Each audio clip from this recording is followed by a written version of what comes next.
Two of our favorite guests on the show have returned. Charlie Blanning and Sir Mark Prescott join us for a look at the characters, those memorable, infamous, and otherwise persons that made the sport of coursing. Stay tuned. Greyhound Nation starts now. This is Greyhound Nation, episode 47, recorded December 22nd, 2024. Charlie Blanning and Sir Mark Prescott, coursing characters we have loved and not loved. Greyhound Nation is a podcast for Greyhound enthusiasts produced by Greyhound enthusiasts. To learn more about our show and its hosts, visit our website at greyhoundnation.dog. That's greyhoundnation.dog.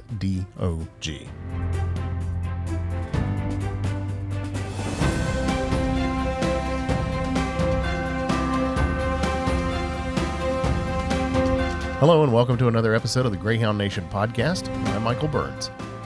Before we get started, I'd like to dedicate this show to one of my Greyhounds that passed just a week before we're recording this episode. Raleigh, formerly known as Mr. Bates, was one of John's hobby-bred Greyhounds. Speaking of which, we have an episode for that, number 5, the Hobby Breeder Roundtable. Raleigh was just a few months shy of turning 9, one of 10 hounds in the Dublin and Kells Casino litter from John's program. We'd tried him out as a lure courser, but he turned out to be a better pet and companion for our daughter. I want to thank John and his wife Laura for the opportunity, my family's first, to raise a Greyhound puppy. As you've heard on so many episodes of this show, raising or growing up with a Greyhound puppy can be life-changing. I don't think I'd be producing this show today with John if it weren't for my experience with Raleigh. Godspeed, pup. And before I forget, here's the host of the Greyhound Nation podcast, John Parker. Thanks, Michael. Yes, we will miss Raleigh. Raleigh was a grandson of the great Hardy Admiral, runner-up of the 2005 Waterloo Cup, and consistent with our theme today, he was a bit of a character himself, so we will miss him. And welcome, Greyhound lovers. In every aspect of Greyhound endeavors, whether it's coursing, racing, rehoming, whatever it may be, you always encounter people who are characters, it seems. I certainly have in my Greyhound time. And our two guests today, certainly have encountered lots of characters in their years in coursing. So we're very pleased to welcome back previous guests, Sir Mark Prescott and Charlie Blanning. Welcome, gentlemen. Thank you. Thank you very much. We're pleased to be here. Thank you. And Sir Mark, you once said that your father said that there's no greater pleasure than sitting around with friends talking rubbish. So we'll be doing some of that today. So the topic of today's episode is coursing characters we have loved and loathed. And we're going to hear about some of the more colorful, interesting, and helpful characters that Charlie and Sir Mark have encountered over their many years in coursing and Greyhound. So, Charlie, let's talk first about characters you have loved, and these can be characters you knew personally. They can be historical figures in the sport of coursing. Anything you'd like to talk about. So, let's kick it off with you with a character you loved.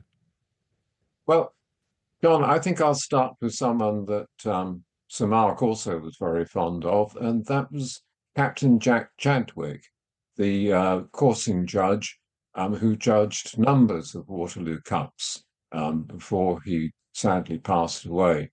And he was a tremendous character. And I'll just start because Sir Mark will want to come in with his own memories of Captain Chadwick. But Jack Chadwick was a man of the most extraordinary endurance. And what our listeners must realize is that being a judge at coursing meetings, as they were run in the United Kingdom before the sport was banned, was no mean feat. It was, in fact, a kind of endurance test, apart from anything else, because coursing judges at open coursing meetings, first up, they have to be mounted. They have to follow the course on horseback. And of course, the day is a very long one, even in the winter. There'd be getting up on their horse probably by 9 o'clock in the morning, and they might still be there as darkness fell at, say, 4:30 to 5 o'clock. And they would be out in every kind of wintry weather that you could think of: wind, rain, snow, and all the time exposed to the elements, and all the time not only having to ride after a pair of greyhounds, but also have the ability to count the points which the dogs were scoring, and come up with a decision at the end of the course. And Captain Chadwick was an amazing man, apart from anything else, that for a large part of his career, he rode with a very, very badly injured leg, which he couldn't actually have, if you like, in the normal way that you sit on a horse, actually on the horse itself. It stuck out in front of him. In fact, he always carried it on a special sheepskin pad, which was on the side of his saddle. So, but if that wasn't enough, then of course, as I say, the weather, and the only comfort that he had was that Jack was a heavy smoker. And so the next thing, of course, if you're a smoker, and he used to smoke while he was waiting for the courses to start, of course, is getting the damn thing alight in, say, the middle of a winter's day and the wind howling. And he always used to carry in his pocket, and I'm sure that I expect that Sir Mark will confirm this, an American Zippo lighter, which, of course, as you know, fans of the weed will tell you, great thing about a Zippo is that when you strike it, it's just like a flamethrower. So you have a much better chance of getting your cigarette going, of course, with a Zippo lighter than some sort of feeble little Ronson run on gas or something. And I can see the gallant captain now sitting on his horse, his legs sticking out, his face red, the wind blowing, the rain coming down, and just cupping his hands and getting a cigarette going. And that was his only comfort. You'll remember that, Mark, yourself, of course. Yes, I've got the Zippo lighter, and Great. and I've also got his whip, which he left me both. So I can absolutely confirm what you said. And his straight leg, of course, made riding for most people very difficult. And I think what you didn't say is that the judge in those days, not only did he have to judge the meeting, but he had to ride the horse. And some horses were better behaved than others. And Jack's famous remark to one of the landowners was that he was prepared to judge the course, and he was prepared to break the horse in, but he wasn't prepared to do both simultaneously.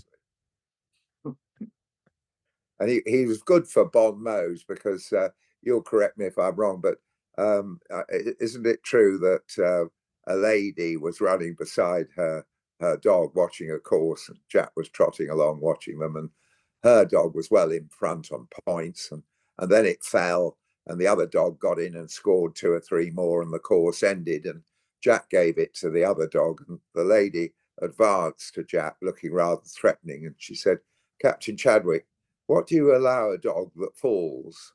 And there was a pause while the great man thought for a second, and he growled back, "I allow it to get up." So, and also he was asked to judge a lurcher meeting, and he said, I'd love to, but what are the rules? I suppose it's so many points for a retrieve, is it?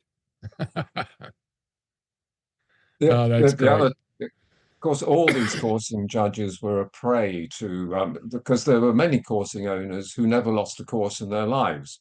They only, of course, always disagreed with the judge's decision if it went against them. And one lady, and it's always a lady, said to Captain Jack on one occasion, he said, surely, Mr. Chadwick, you could see that mine was the better dog. And he growled back, said, well, thankfully, madam, I am only here to count points, not to decide which is the better dog. So that was that. So he was, but he favoured speed, didn't he, Charlie? And his other characteristic, which we always enjoyed, was if he had to wave a flag for a dog that he didn't like, he used to give this very sort of dismissive little flick. And if he saw a good winner, he used to raise the flag in his hand considerably higher. And we always knew exactly what he thought of each dog. And he also had a phenomenal memory for a course earlier in the day. And you could ask him, and he and probably John Walsh, who we might cover later on, had the most fantastic memory for a course. And there's no doubt that he became the most respected judge of our era, and very seldom, if ever, was he questioned. Would you agree with that, John? I think that's true, yes. Although sometimes, because of course, frequently the crowd at a coursing meeting wouldn't be standing in the best place. The judge always was in the best place because that's why they put him on a horse, so that he could ride up with the dogs and can see exactly what was going on. But quite often the crowd were badly placed and they would get the wrong impression of the course entirely, particularly which dog had led the hare for the first turn. And not frequently, but sometimes he'd ride back from giving a decision past the slipper's shy, which in those days frequently the slipper would have been Ronnie Mills, who was a great friend of Captain Chadwick. And Ronnie always just simply used to look up, and in that special urbane way that he had, as Jack rode past, he'd simply say, "They won't like that one, you know. They won't like that one."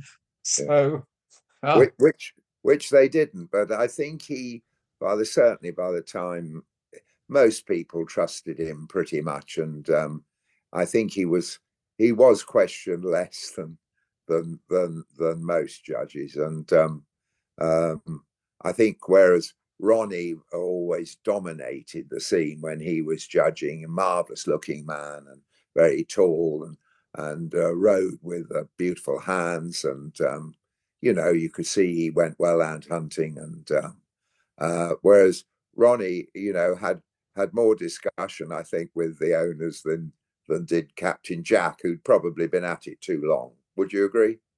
well, yes, and of course, Jack always with that sort of particularly sort of huddled look, because he. Whereas some judges, and Ronnie Mills was one of them, would when the weather got really awful, Ronnie used to doing himself up in waterproof leggings and a waterproof red coat, which he bought specially for the occasion, while Jack just simply sat there in an ordinary pair of breeches and an old plum-coloured, by then, plum-coloured hunting coat, with a cigarette dangling between his lips, staring. We should say that I think he's an exceedingly brave man. He had, during the war, he was for 4 years a prisoner of the Japanese, hardly a picnic, and he had survived that, so that this was a man of quite amazing endurance. He was a grand man, and how much we miss him. And it was such a shame that he had an appalling accident at one coursing meeting when, as Sir Mark says, some of the horses the judges were called upon to ride were absolute pigs. And this particular horse, I was there, I'm afraid, and standing only a few yards away when it happened. This particular horse, Jack was trying to keep close to the dogs, and the dogs turned and ran towards the horse, and the horse spooked and reared and came down on top of him and broke his pelvis in multiple places. And he never judged again, I'm afraid. He managed to walk again and come out on the coursing field 3 or 4 months later, but then all suddenly he had a brain hemorrhage, and he died. He was last seen at his beloved Cotswolds, I think, on foot, wasn't he? Yes, he was. He was. He said to Lila Shannon, whom we may come to later, he said, "The next time I'm here, I shall be on a horse." But he was never there again, and goodness, we missed him. And of course, while we're there, we might as well cover Mrs. Shannon, the Queen of Coursing, who loathed me with a spirited hatred throughout my career in coursing. And but I admired her. I have to say, I sure she was a difficult woman, but she was a legend in her time. Charlie, she trained at Dairy Cottage. Her poor husband had his gardens ruined by all her dogs. She'd received the first dog. Who'd she got her first dog from? Mrs. Lister or somebody? Yes, well, I think there are one or two claimants. I'm trying to remember. Oh, I know. It was Ruth Fawcett, Yeah. Miss Ruth Fawcett of the famous Fawcett family. She gave Lila her first dog, much to Lila's husband's, Major Shannon's, Poor, poor Ken, disappointment. poor Kenneth, wasn't he? Yes, And Ken, yes, he was a severely bullied man, of course. And yes. Mrs. Shannon fought like a tiger to keep coursing going during some pretty difficult years in the 60s. And she took on an amazing number of jobs, including running the South of England Coursing Club, which took place at Newmarket, and she was based down in the Cotswolds. So, I mean, she took on a great deal. And I wrote her obituary for some paper, I can't remember, and I concluded it by saying that many people warmed their hands by Mrs. Shannon's fire. If a few got their fingers burnt, so what? And she burnt plenty of fingers, including yours when you were young, Charlie, sitting on a wall, weren't you? That's right. Yes, I can't say that Mrs. Shannon loathed me. I think she was quite fond of me, but then, of course, she had known me for an awful long time, since I was a little boy. And at the Cotswold meetings, the fields were surrounded by dry stone walls. And my brother and I were sitting in our little blue school macs on a wall, because we thought that was the best place to see the hares coming up to the slipper. And there we were, sitting, watching the hares come forward towards the slipper, and saying, "Oh, there's one. Oh, Tim, look, there's one," and having a lovely time.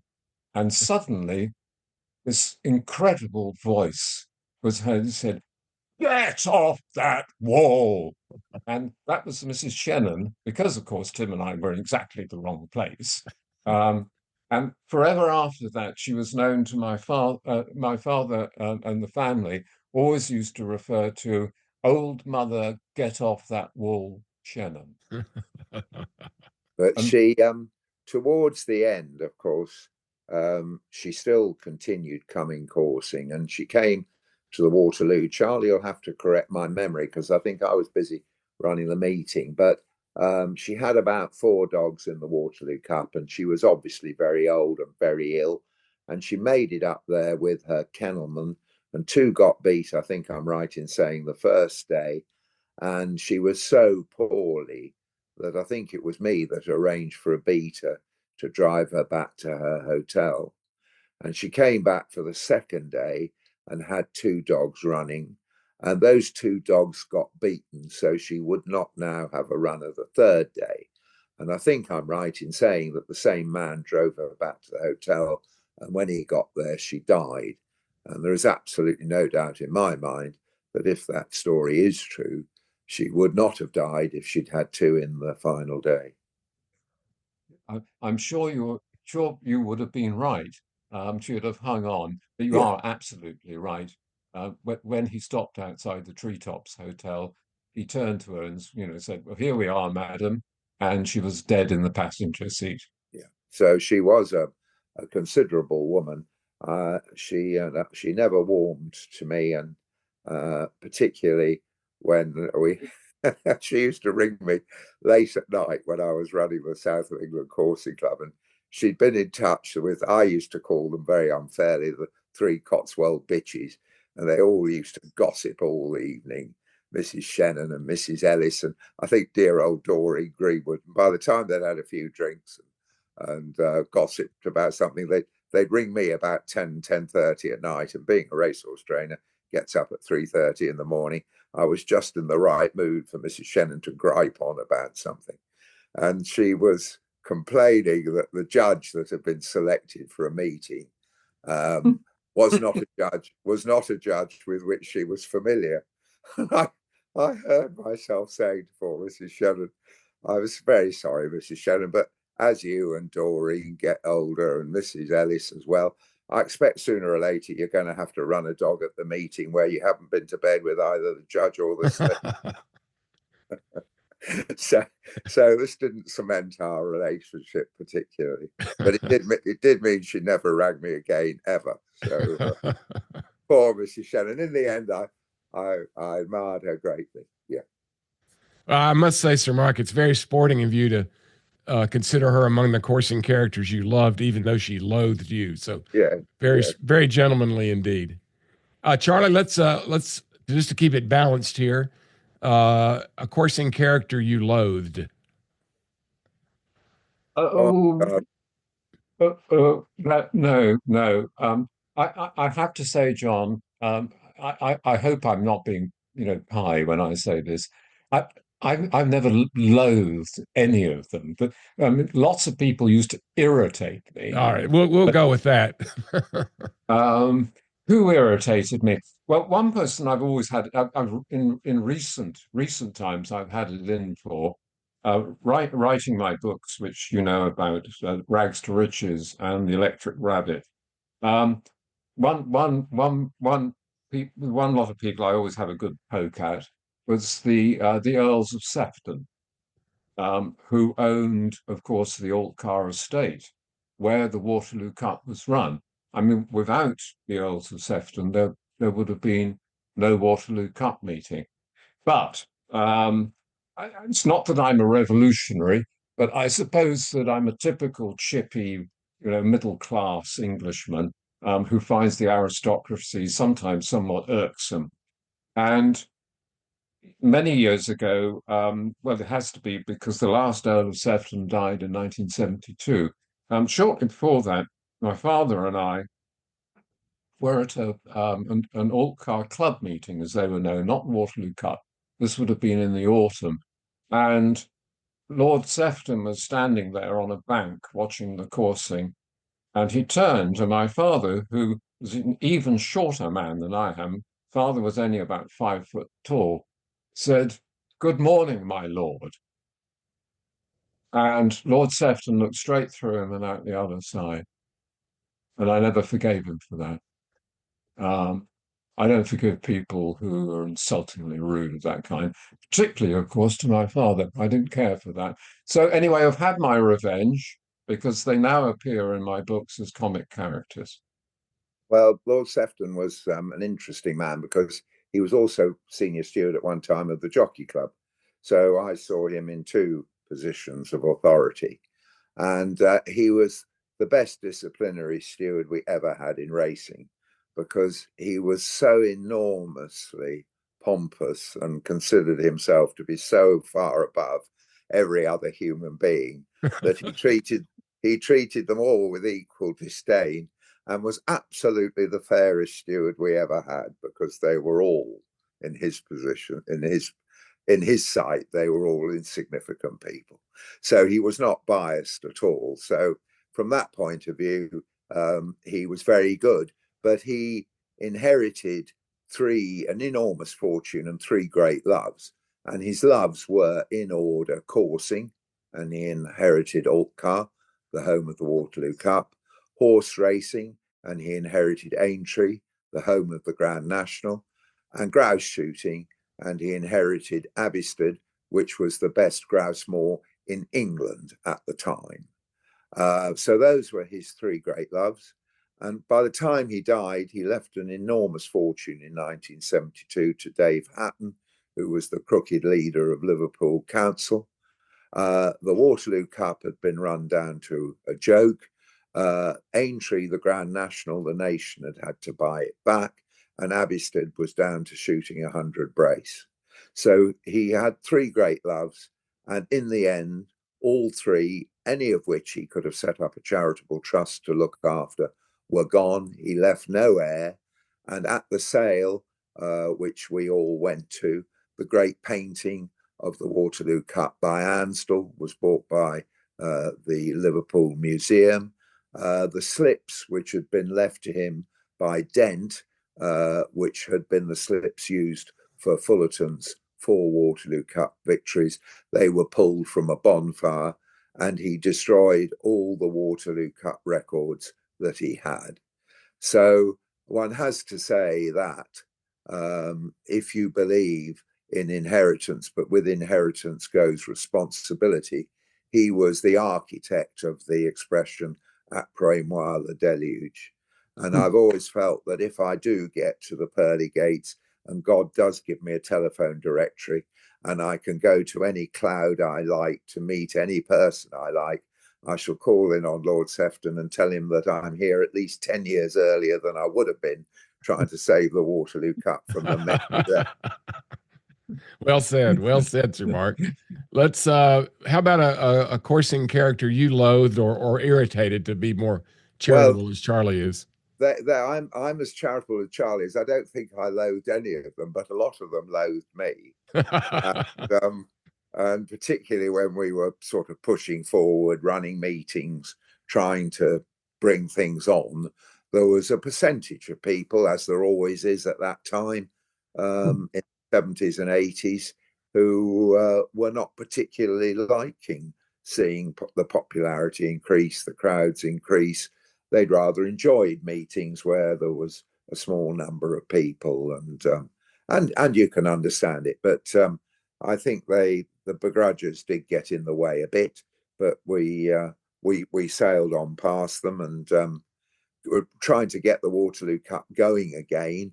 Was Bill Stedman led the committee, and I think he would be in my top 3, if not top, of the distinguished people who, between the period I was in coursing from 72 to 2005, I think the Heroes Medal that I would award would be to go to Bill Stedman. What about you, Charlie?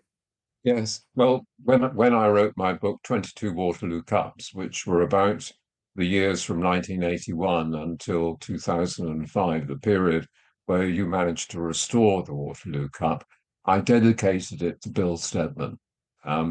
He was a marvelous man, and it still makes me, when I think of him, terribly sad. And as far as that, at the time when I was the secretary of the National Coursing Club, and Bill was the chairman, and I'd sent him a lease to sign for one of the offices that the National Coursing Club used to let in the building that we owned in Newmarket. And Bill had to sign it. And I then heard the next day that he had been killed in a car crash, driving from his rather remote Welsh home to the nearest town. Of course, the next day, after I'd heard of his death, the lease arrived in the post, signed by him. So I often think that if I hadn't sent that to him, he might not have driven to Malwood on that day, and he might not have been killed. But no, I remember him with great affection. And of course, I beg your pardon. He did me. I quote Bill every year several times, because after the first completed and successful Waterloo Cup, all of us on the committee imagined that Mrs. Shannon, who was the chairwoman, was going to congratulate us all on defeating the Antis, marshalling the police, coping with the Irish coaches. Far from it, she summoned us all to the Farmers Club in London, where she admonished us for at least 45 minutes on our misdemeanors, such as not having slip steward of the person that was on the card. The reason being that we'd seconded him to help bash a few antis out on the Battle of Waterloo, which was going on across the few fields away. Anyway, so Mrs. Shannon berated us all. And when she'd finished, she said, "Now, has anyone got any comments?" And I had plenty. And I was just about to leap up, and I felt Bill's hand on my thigh under the table, and he just patted my thigh, and he said, "Madam Chairman, we're resolved to try harder next year. Shall we go through for lunch?" And I've done it 100 times since, and it's all thanks to Bill. Yeah. Well, Sir Mark, was there a specific individual among the second guessers, et cetera, that particularly irritated you over the years? Not really. There was a whole host of them. When we tried to do anything new. And I think the overwhelming thing is actually that you remember the people who helped you so well. And I can remember also doing some appalling things. So it was a very, very nice man. He was called Mr. Bushnell, and he came up from the south, and he was always running dogs, and most of them weren't very good, but he was wonderfully consistent, and he always supported all the meetings. A nicer man was never born. And the hares at Newmarket were coming through very, very quickly, and poor Mr. Bushnell had to run 1.25 miles to pick up one dog, and then he had to bring another dog to slips, and he was late. And I was standing there watching hares going by while Mr. Bushnell staggered towards me, purple-faced, just about to have a heart attack. And to my eternal shame, I said to him, "Don't hurry, Mr. Bushnell. Don't hurry. You've got all the time in the world." And Mr. Bushnell said, "Thank you so much, Sir Mark." I said, "Don't worry, Mr. Bushnell, because we've just well run without you." So why anybody spoke to me, I don't know, but we were trying to drive on and drive these meetings. And poor Hugh Collingridge was the secretary at Newmarket, and poor Hugh used to rush around all the time saying to everybody how sorry he was, and that awful Mark Prescott hadn't meant it, and please don't be offended, and so on. So you relied very much on the other people to smooth over the tantrums. But presenting hares at a coursing meeting, as Charlie will tell you, is not an easy thing to do. And there were some legendary people, and Charlie has always very much admired, and I never knew him.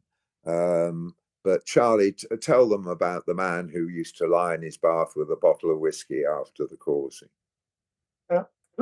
Yes, and sadly, I never met him because he died just shortly before I was born.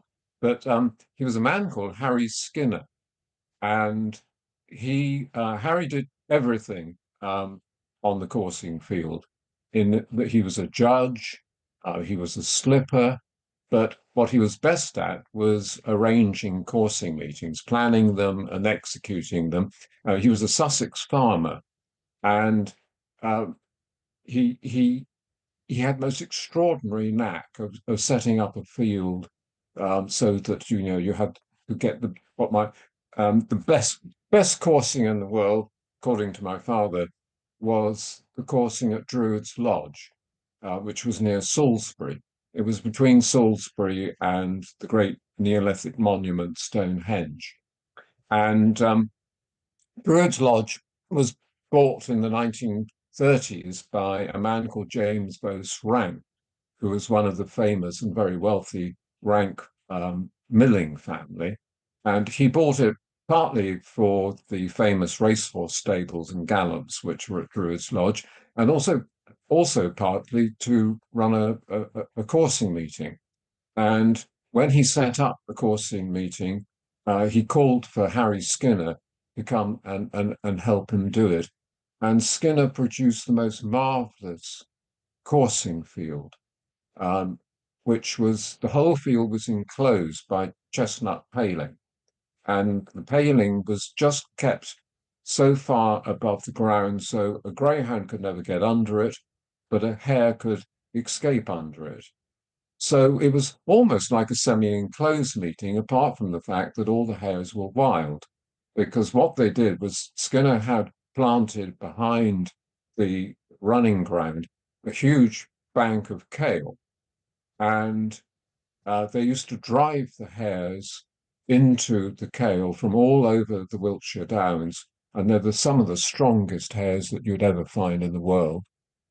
And then they would, just before the meeting, the kale Skinner would have cut into squares, manageable squares, and they would tap each square out.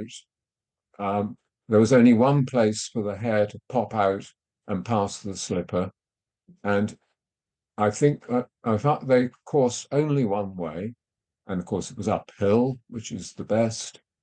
And I went there as a small boy, and the great thing I could remember about it, I would say to my father, I said, "Where are we going, Dad?" And he'd say, "Oh, we're going to Druid's Lodge today." And I think, "Oh, great. Soup in the tent, nice hot food, and also I'd never be bored, because they'd have 70 or 80 courses a day, just simply one after the other, bang, bang, bang. But not the kind of tedium that you sometimes get with enclosed coursing, say in Ireland, because as the hares were wild and they could escape where they liked, you had a whole variety of courses. And that was all down to Harry Skinner. And Harry, I was told this by an old coursing judge who used to live in Newmarket called Jim Coombs. And Jim said what Harry used to do when the day's coursing was over, he'd go back to his hotel in Salisbury, he would draw a very hot bath, and he would get in the bath with a bottle of whiskey.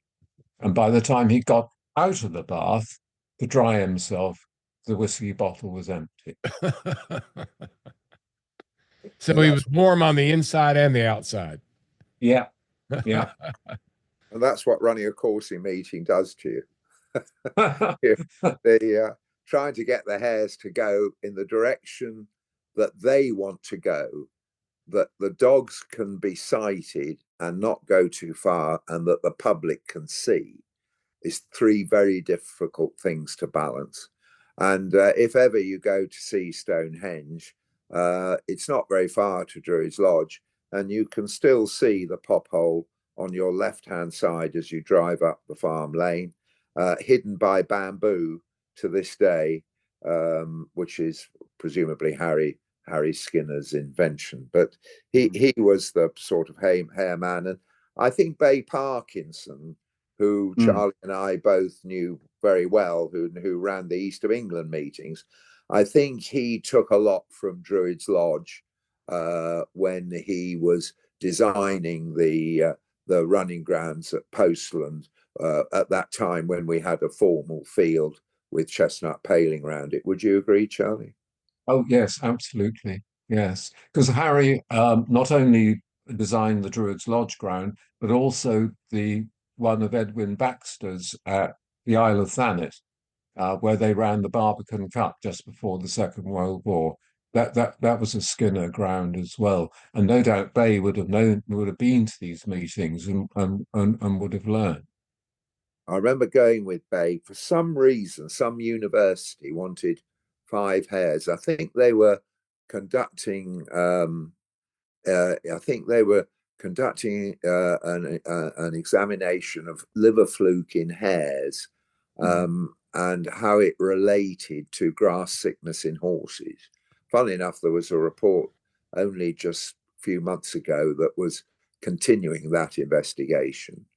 Anyway, so Bay in the summer months was asked to provide 5 hares, and I went up with him, and we went to, it'll come to me while I'm telling the story, and there was just Bay and his pipe and his trilby, and it would have been June, and all the crops were up, just the worst time to go hare netting. And he went with 3 of Lord Sefton's boxes, and he netted a little gateway on his own. He would have been 66, 67. And he sat one side of the gateway on some hair boxes, and I sat on the other. And he talked very quietly as the wind blew from behind us. And every minute and a half, a hare went into the net, which he placed into the box. And after 40 minutes, we were on our way home with 5 hares, no beaters, an interesting conversation, and the pipe smoked. Now, there is a genius. There's someone who knew what he was doing. That's great. That's a great tribute to him. Sir Mark, what about a historical coursing character that you admire? Well, I love Colonel North, and I love Mr. Dent. And Mr. Dent trained Fullerton, and Colonel North was a self-made man who returned from the South Seas, having made a fortune in Guam, to announce to the aghast Victorian public that he left England the son of a coal merchant, and he returned the richest man in Britain, which you can imagine alienated all those old so-and-sos no end. And he then launched forth buying dogs, and Mr. Dent, sensing and scenting an opportunity to make sure that these dogs got sold for a lot of money, dispersed his whole kennel, buying back the best ones, which of course Colonel North had been programmed to buy. No scam in modern horse racing has exceeded the skill with which Dent passed those dogs onto Colonel North. But they did Colonel North very, very well. Won 4 Waterloo Cups, Miss Glendine, Gay City. They were just extraordinary dogs. But I love Dent and I love Colonel North, and I feel I know them both. And Charlie disapproves of both. So, Charlie, you better give the alternative view. Counterpoint over to you, Charlie. Well, I certainly don't disapprove of Colonel North, who was the most marvelous man, I think. And he at one time he ran for Parliament in his native Leeds. He wanted to become a Conservative member of Parliament for part of Leeds, and his tactics for gaining the votes of the voters was to parade through Leeds on the back of a wagon, escorted by prize fighters handing out racing tips. Now, no politician who did that, if we have politicians like that today, I'd vote for them immediately. Well, Poor Colonel North. And also, Charlie, it was even better because he was standing against Gladstone, wasn't he? And ran him to about 700 votes. And Yes. I think I can do it word perfect. Gladstone, in his diary, says this terrible man toured my constituency on the back of a fire engine, defended by 4 pugilists, distributing, if you can imagine it, handkerchiefs with pictures of his face upon it.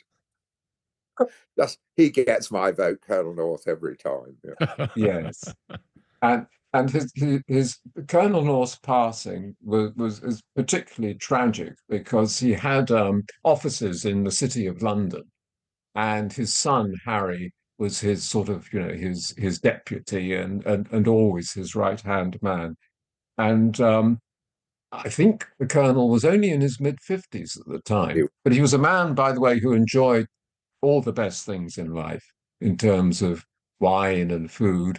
And I understand young actresses as well. That was another passion of his. Mind you, he also supported a very large family at his mansion at Avery Hill. I think every one of North's sort of first cousins and second cousins used to live there with him. Anyway, they were having a board meeting of Colonel North's company, and all of a sudden he was sitting in the chair at the head of the boardroom table, and he had a heart attack. And poor Harry put his hand on his father's shoulder and he said, "What's the matter, Governor?" But poor Colonel North was already stone dead. What a shame, what a passing. I think he was an exceedingly nice man. You couldn't help but like him. Edward Dent, usually known as Neddy, Neddy Dent, well, I wouldn't be so sure. Um, I think that he was a very sharp customer because perhaps I think when he trained Colonel North's dogs, it was probably by that stage. I mean, the dogs were so supreme. Um, and he was obviously a very clever man with a greyhound. But sometime previous to that, things he hadn't been perhaps quite so a model of rectitude.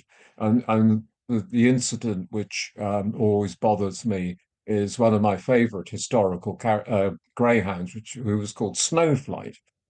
And Snowflight won the Waterloo Cup in 1882 for a Yorkshire farmer who brought her up from nothing.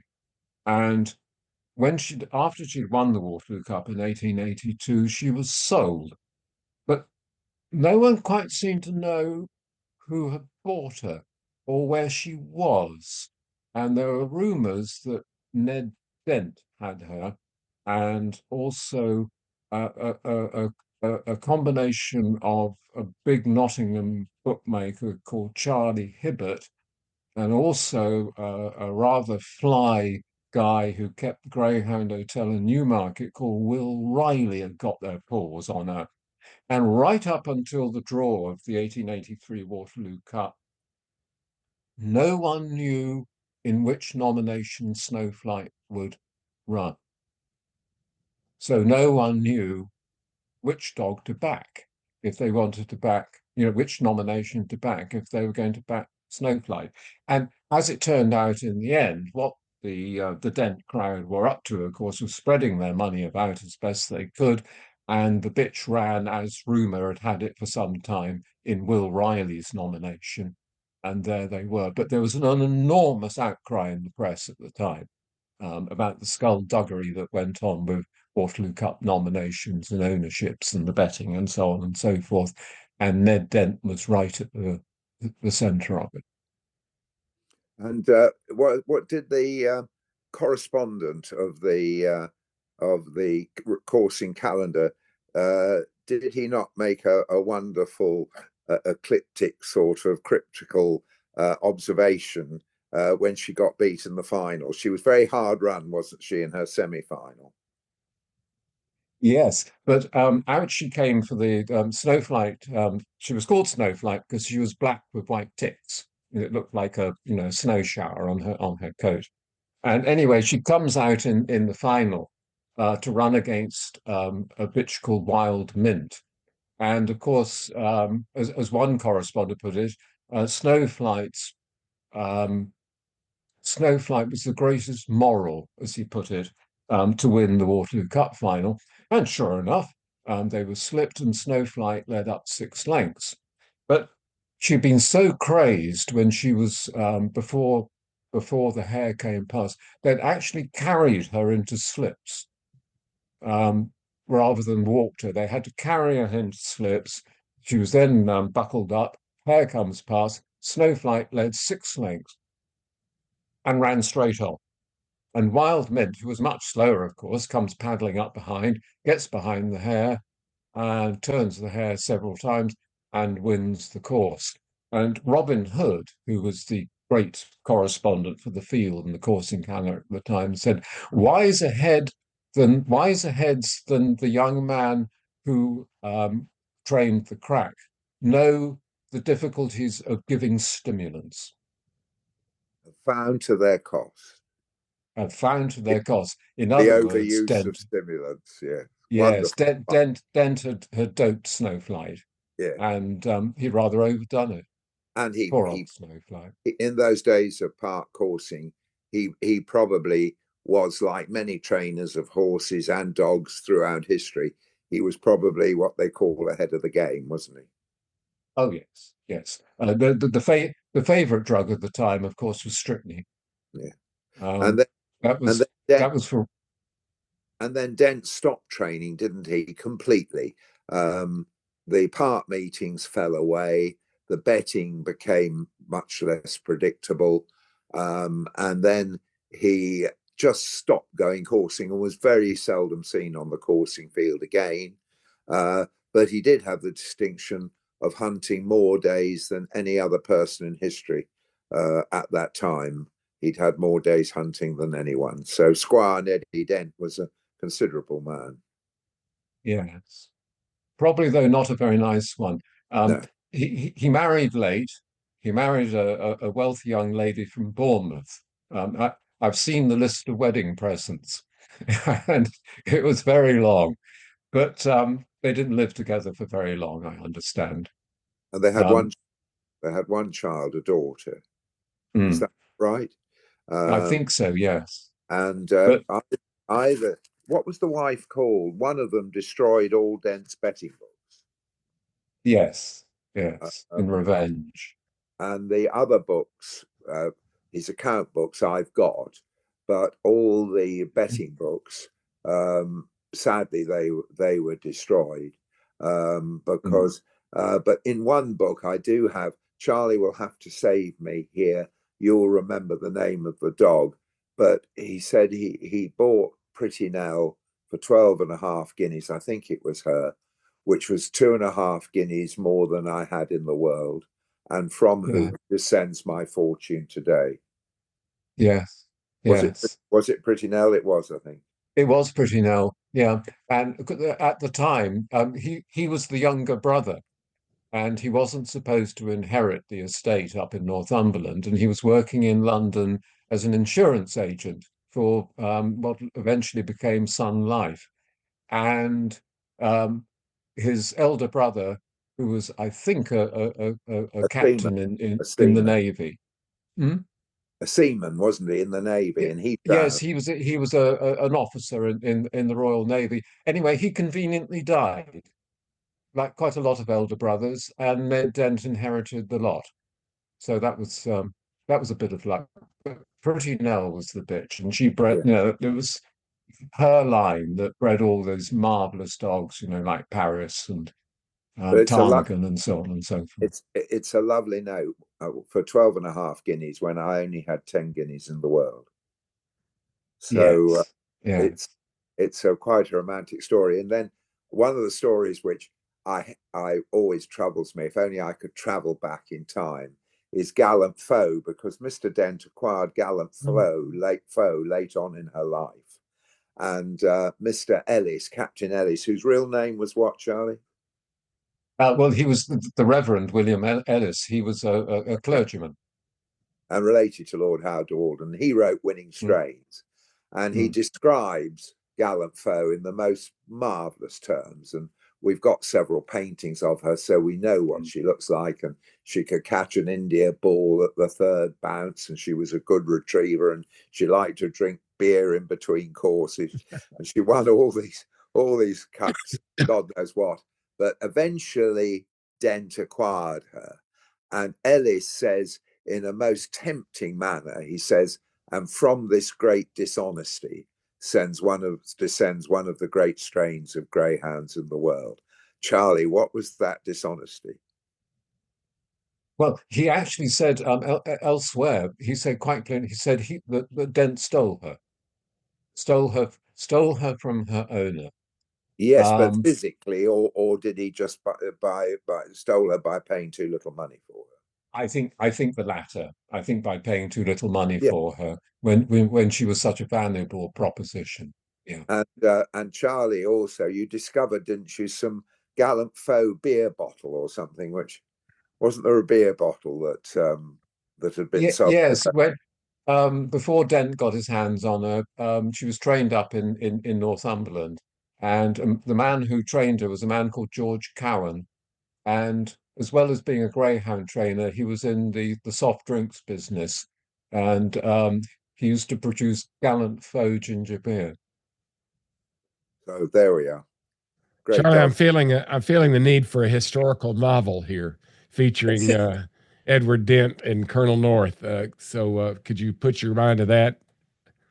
I think it would be a great basis for a story. Yes, I mean, and of course, at the time, coursing in England was never more popular.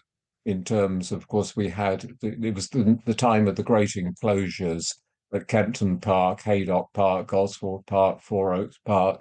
when coursing for a brief time was a spectator sport. So yeah, and all sorts of things used to go on, I think, at the time. Um, and, and, fertile ground. and Dent just coincided with that period. And he Mm, had these very fast dogs. And it was just serendipity, really, that just at that moment he had them all, didn't he? And yeah, probably the success that they had almost strangled park coursing because it became too formulaic. yes, yes. Sir Mark, how about a contemporary character that you feel particular affection for? Well, I suppose I'm completely biased because he was my great friend. But I think the person I miss as much as anybody was Fenton Kerwin, who was Irish. And when I first encountered Fenton, first time I met Fenton was at Thirsk, and they used to have the Sam Hall Memorial Cup.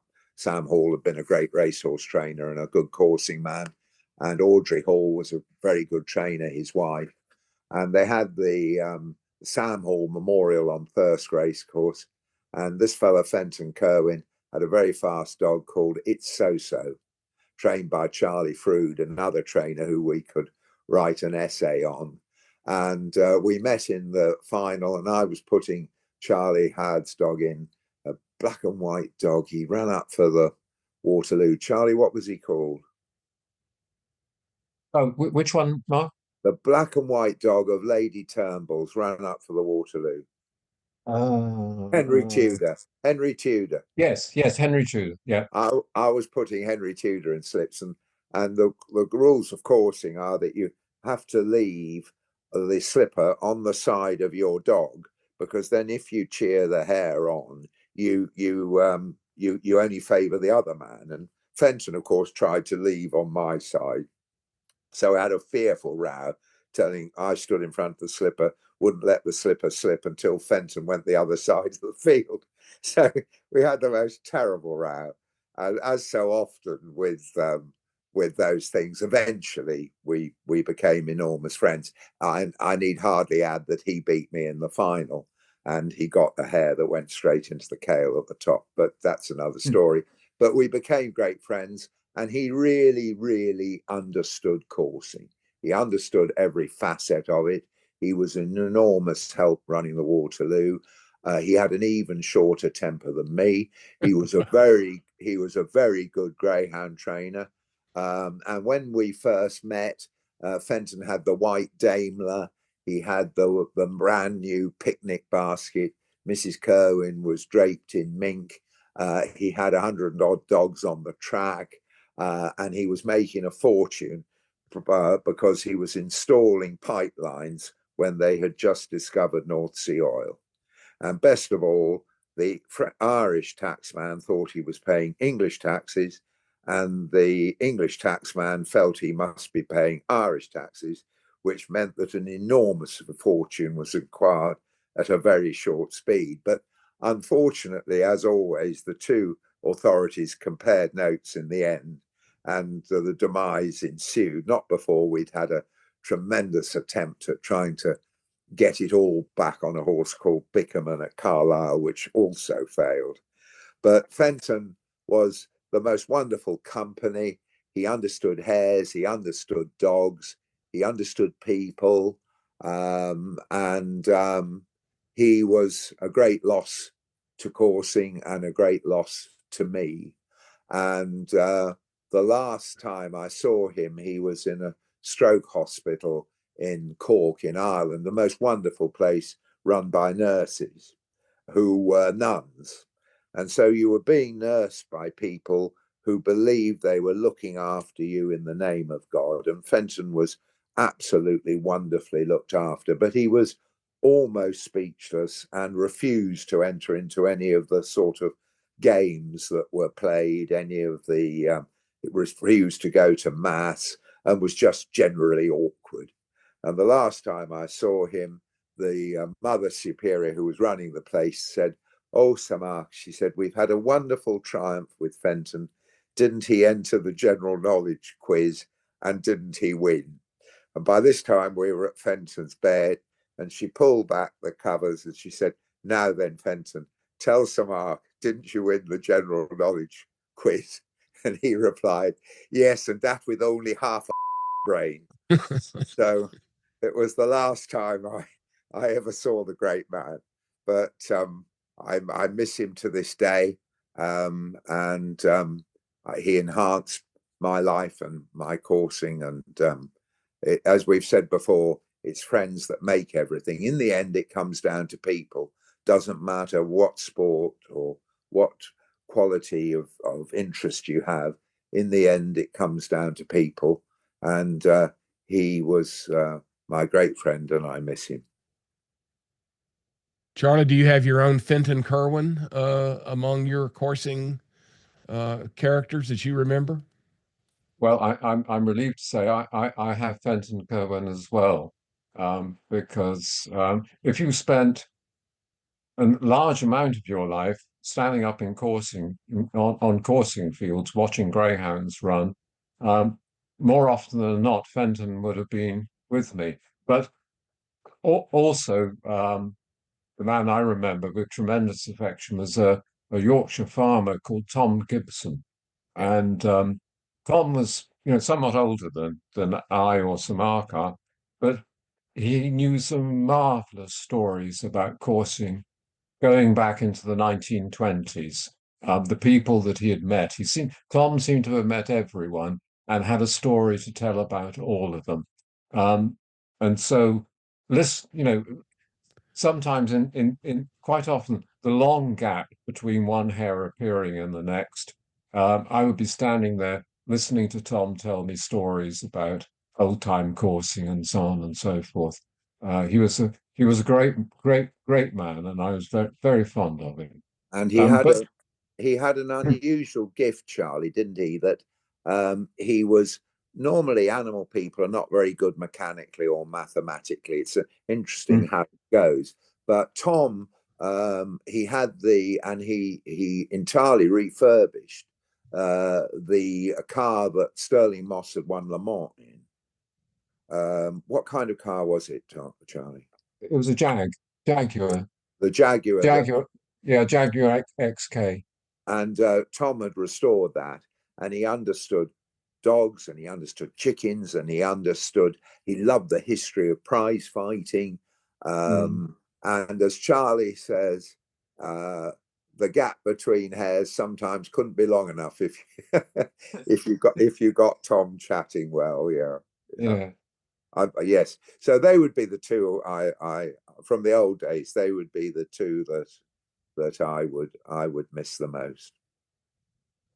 So, Mark, this doesn't really fall into the two categories, but you do tell a story that's one of my favorites of yours about some Irish brothers at the Waterloo Cup. Could you favor us with that anecdote? Well, they always used to bring over a good dog, and they used to stay at the Scarisbrick Hotel. And by that time, we, the coursing club, the Waterloo Cup, we used to take the whole hotel. This meant that there was only coursing people in the hotel, and there wasn't that nice barrister celebrating his 50th wedding anniversary with his wife and trying to have a nice quiet evening. The whole place was just full of coursing people and dogs and beaters and keepers and so on. And by this time, I'd stopped running the Waterloo, and David Midwood took it over very skillfully from me. And I was therefore able to have a leisurely breakfast in the Scarisbrick about 7 o'clock instead of being on the field. And one of the three Irish brothers came down, and I could feel him right behind me. And you know how you can feel someone. So I turned around and I said, "Hello, Tommy, what can I do for you?" Sir Mark, he said, "Isn't it my brother? Isn't it my brother Dermot? He's dead in bed." So I said, "Well, I'm awfully sorry about that, Tommy, but I can't do much about it." He said, "But you see, Sir Mark, he'd have loved to see the final. He'd have wanted us to see the final." So I said, "Well, if you want to see the final, the only thing you can do really is do not leave him in bed where he is." He was singing at midnight, he said, so you might as well leave him in bed where he is. Put "Don't Disturb" on the door, lock it, take the key with you, and by the time they find him, with a bit of luck, you'll have seen the final up at the coursing, you see. So the two brothers came up and they left him dead in bed. And just before the final of the coursing, a police car came very slowly onto the coursing field. And of course, they thought I was still running it instead of David Midwood. And so the copper came up to me. He said, "Oh, Sir Mark, a terrible thing." He said, the Irish brothers, one of them's dead in bed. And obviously they didn't realise, and they've come up to the field. But we're very, very fortunate. We ought to break the news to them. And we're very fortunate in that we've been able to bring a trained counsellor with us. So I said, that'll be enormously helpful. Thank you very much indeed. So when anybody dies now, I'm afraid I always say, but he'd have liked us to see the final. We've got to carry on where we can. But the Irish transformed the meeting really, and although of course we felt that they won far too many of them, particularly Michael O'Donovan steering all those winners, but they added enormously to the crack, to the fun in the evening. They were always game to sponsor this or bid up that at the auction, and although the two coaches from Cork that used to bring all the supporters over, they gave me more trouble probably than any number of antis. They brought tremendous spirit to the Waterloo Cup, and we owe them a great debt. Those last 22 years were immeasurably improved by the presence of the Irish, wouldn't you say, Charlie? Yes. Oh, absolutely. Yeah. And also Little Shoe's family, with which Diverley cleverly maintained, and Tommy Ryan's family. Those two families of those two famous bitches, they really for 20 years, I think, they dominated the Waterloo Cup. Would you agree? Oh, absolutely, yes. I mean, the major problem, I mean, apart from the fact the Irish Greyhounds were very, very, very, very good dogs, was that because of the political controversy which dogged English coursing since the middle of the 1960s, the English Greyhound breeders had lost all confidence, and so they weren't breeding English coursing dogs in the numbers and of the quality that they used to. So the longer time went on, the more dominant the Irish dogs became. And the last great English dogs, what? Panini, Hardly Ever, Fine Words. Fine Words was good Greyhound, and we mustn't forget Evening Mail, which was the last proper English bred coursing dog to win the Waterloo Cup. That, I think, was 1992. And trained by the last real old-time coursing trainer, who, Charlie, I never felt warm to you at all. No, nor did I warm to him, Charlie Howard. We didn't get on very well. I think he was probably one of the rudest men I ever met. But fortunately, both his daughter and his wife were charming, so that what you couldn't get out of the old bastard himself, you could get it. You could. His wife Babs used to do all the talking for him. She did, and Charlie trained for me right up until he stopped training, and we had the most terrible row. I was running the South of England Coursing Club, and Charlie had a dog of mine that had just been run, and I said, "Come on, let's get these dog vans moved." And Charlie kept on washing this dog's feet down in one of those silver bowls. I said, "Come on, Charlie, that includes you. Get this dog in the van. My dog, get it in the van." And as I walked away, he ill-advisedly said, just loud enough for me to hear, "He wants to pipe down, he does." And of course, I heard this and I flew back. I said, what you want to remember, Charlie Howard, is he who pays the piper calls the tune. Get the dog in the van. So, and we never spoke after it. And I think I had dogs with him for about 5 or 6 years afterwards, and we never ever spoke a word. All the conversation went through Babs or the daughter. How stupid can you be to have a row that lasts that long over nothing? But there we are. Charlie, is there any characters that we cannot leave unmentioned in our short time here? I don't know, John, because I have to tell you that Sir Mark and I, uh, discussed who we should be talking about before the program, and between us we compiled a long list, to which Sir Mark said, "Well, we'll go through as many as we can and take up an hour, and then they'll probably invite us back and we'll do some of the others." We certainly will. We certainly will. Well, I must say, gentlemen, I'll pipe in my personal perspective here, and the two of you are the most interesting characters I've met in my Greyhound career, so to speak. We've had great fun together in person and over the podcast.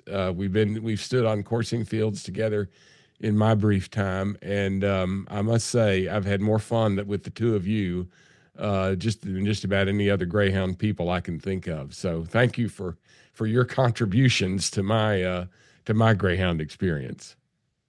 Well, I'm very flattered to be asked on the program, and I've thoroughly enjoyed speaking about those people. And I think, I don't know what Charlie thinks, but they'd be pleased we were still thinking and talking about them. I certainly hope so, yes, because as I said, and I say this quite truthfully, I can't say that I ever loathed anyone. My father always gave me the advice, he'd say, live and let live, Jas, live and let live, all things pass. But I mean, what tremendous days we had and what wonderful people. Even the people who used to get under our skins, I feel a real fondness for, I have to say. Not Lord Sefton, no. No. I think just to sort of probably close it, that that when coursing was abolished, I knew how much I would miss going coursing. I knew how when there was a cold morning in the autumn, I'd be missing how the puppies were going and what was going to happen and so on. What I hadn't realized was that most of those people who'd been an integral part of my life for the last 30 or 40 years, most of them I was never going to see again. And I think that was a great loss that I hadn't appreciated at the time. Although someone as wise as Michael Darnell in his closing speech at Swaffham, he was wise enough to appreciate that. But that I think that with the loss of anything, any sport, any pastime, it's the people you miss in the end. Yeah, absolutely. It's that camaraderie that keeps me going into my 70s on the lure coursing field, and why I keep going back, even though each year seems to get successfully more difficult physically. But it's that fun that you have on the field. It's watching the dogs run. Michael Burns keeps me laughing most of the day when we go. And it is the people that make the enjoyment. The dogs are wonderful too, but they can't talk and make jokes and tell stories the way the people can. Well, gentlemen, it's been a great pleasure to have you both. We will have you back. Charlie, you sent me the list of the characters, and there's many more to discuss, but we do appreciate your giving us a part of your afternoon. And here we are just a few days before Christmas, so we want to wish you a Merry Christmas and a Happy New Year, and we hope to have you back soon. Thank you very much. That's very kind. Thank you. Thank you. Greyhound lovers, join us again for the next episode of the Greyhound Nation. Thanks so much for listening to the show. If you're not a regular listener, be sure to follow Greyhound Nation wherever you get your podcasts. We're also on social media, Facebook and Instagram. Just search for Grey Nation Show, follow us, and you'll get notifications every time we release a new episode. You can also get new show notifications when you subscribe to our YouTube channel. If you like the episode, leave us a review on our Facebook page or your favorite podcast app. You can also send us feedback or questions via the contact form on our website at greyhoundnation.dog. That's greyhoundnation.dog. This episode was produced in collaboration with host John Parker. Our theme music was composed and performed by Dimitri Taras. We'd like to offer our sincere thanks to guests Charlie Blanning and Sir Mark Prescott for joining the program today and for their contributions over the years to the Greyhound breed and the sport of coursing. If you're interested in Charlie's writings, nonfiction and fiction, search for The Greyhound and the Hare on Facebook. You can learn more about Sir Mark's world-famous racehorse operation by visiting heathhousestables.com. Raleigh, you will be sorely missed. I'm Michael Burns, and you've been listening to Greyhound Nation.